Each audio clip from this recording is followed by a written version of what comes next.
नमस्कार दोस्तों। बहुत बहुत प्रेम आपको। आनंदित रहें, खुश रहें। बहुत सारे लोगों ने मैसेज करा है और व्हाट्सएप पे जो मैसेज आए हैं और जो फ़ोन कॉल आई हैं उनमें उन्होंने एक बात बोली है, बहुत ही मज़ेदार। उन्होंने बोला है कि आप इतनी सारी विधियां नहीं डालें, आप इतनी सारी वीडियो नहीं डालें। विधियों की मेथड इतने सारे दे दिए हैं कि हम कंफ्यूज हो रहे हैं। और कुछ लोगों ने बोला है कि बहुत सारे मेथड आप दें। अब मैंने तो YouTube चैनल ही चालू इसलिए करा था कि मैं उसमें खूब सारे मेथड आपको बताऊं, ताकि आपको कभी भी जरूरत नहीं पड़े और आप इजीली मेडिटेशन कर पाएं और परमात्मा के साथ एक हो पाएं। और बहुत सारी विधियां पड़ी हुई हैं ऐसी, कम से कम जो मेरी नॉलेज में है वो 1300-1400 विधि पड़ी हुई है। ये मेरी नॉलेज में है और नॉलेज के अलावा बहुत सारा पता नहीं क्या क्या होगा। तो मैं ये कहना चाहूंगा कि मैं तो ये सोच रहा हूं कि रोज 10 से 15 विधियां जो हैं ध्यान की, वो मैं देता चला जाऊं, ताकि किसी को भी कभी जरूरत पड़े तो वो यूट्यूब खोले और अपना विधि सर्च करे और ध्यान करना चालू कर दे। क्योंकि हमारे यहां प्रवचन देने वाले बहुत हैं, बहुत सारे लोग प्रवचन देने वाले हैं।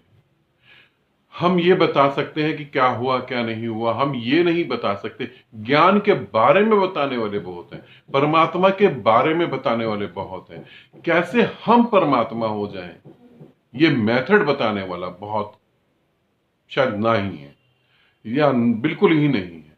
कोई भी अपनी वीडियो में वो मेथड नहीं बताता कि कैसे हम ज्ञान को उपलब्ध हो।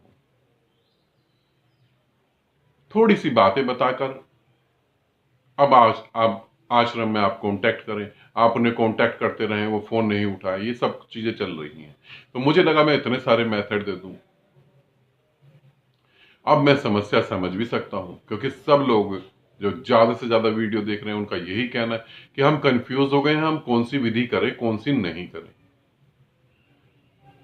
जब एक विधि करते हैं दूसरे दिन वो करते हैं तो तीसरे दिन नई विधि आ जाती है, फिर नई विधि का मन करता है कि ये भी करके देख लो, वही वो भी करके देख लो,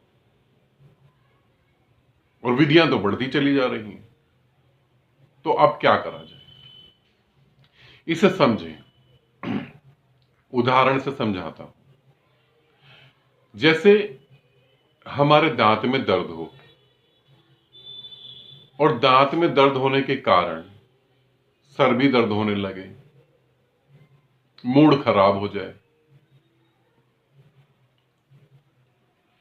और फिर हम डॉक्टर को बोले कि हमारे दांत में दर्द है, और वो डॉक्टर आपको दवाई दे दे सर दर्द की, क्योंकि सर भी तो दर्द हो रहा है, तो सर दर्द की दवाई खा के आपके दांत का दर्द ठीक नहीं होगा। आप बदन दर्द की दवाई खाएंगे तो भी आपका दांत का दर्द नहीं ठीक होगा। मगर जब आप दांत के दर्द की दवाई खाएंगे तो कुछ ही मिनट में आपका दर्द खत्म हो जाएगा। यही मेथड, यही उदाहरण जो है, एग्जाम्पल विधियों पे भी लागू होता है। वहां दांत में दर्द है, यहां मन में बीमारी है।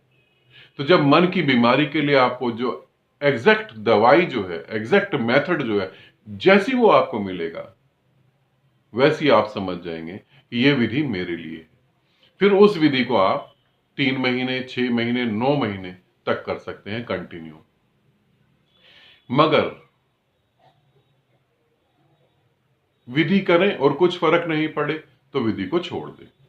3 दिन करें या 7 दिन तक करें, एक विधि उठाएं कोई भी, 7 दिन तक विधि को करें, और फिर अच्छा नहीं लगता उस विधि को छोड़ दें। अब यह भी एक समस्या है कि यह पता कैसे लगे कि हमें विधि शूट कर गई है, विधि हमारे लिए है। तो उसको भी ध्यान से समझ लें, उस कसौटी को भी समझ लें। कैसे पता लगेगा? जब आप ध्यान करेंगे और वो विधि जो करेंगे वो विधि आपके लिए ही है, आपको वो असर कर गई मन पे, तो पहली बार आपको कुछ ऐसा एहसास होगा जो कभी जीवन में नहीं हुआ।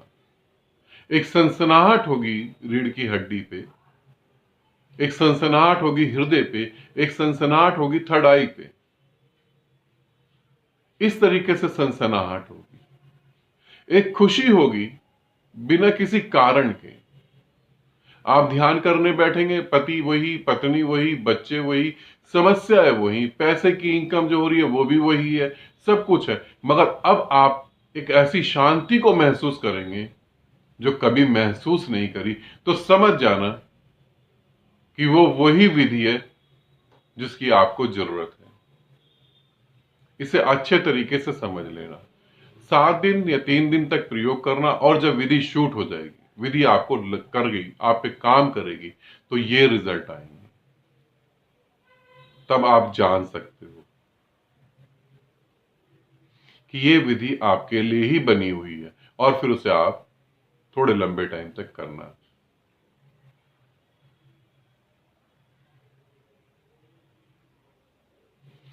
आनंदित रहो, खुश रहो, बहुत बहुत प्रेम।